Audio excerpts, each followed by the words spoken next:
Chapter 4, Mishnah 3.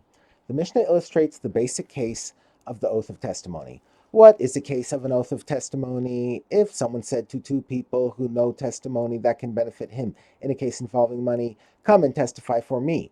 And they answered, "We swear that we do not know any testimony for you." Or they said to him without swearing, "We do not know any testimony for you." And he then said to them, "I impose an oath upon you." And they answered, "Amen."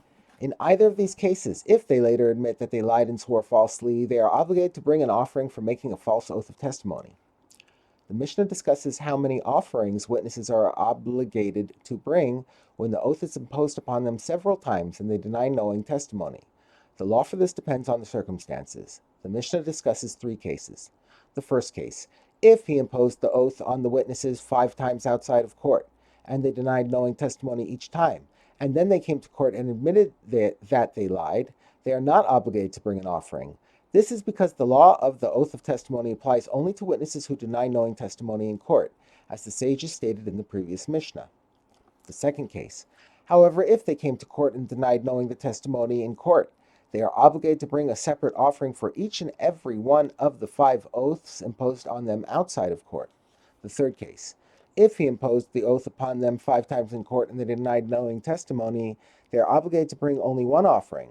Rabbi Shimon said, "What is the reason for this? Why is this case different from the preceding one, in which the witnesses were obligated to bring one offering for each oath imposed upon them outside of court?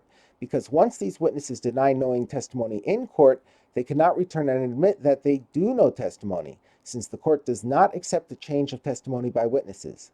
Therefore, once they denied the first oath in court, the second oath was meaningless because it was imposed on someone who is no longer eligible to testify.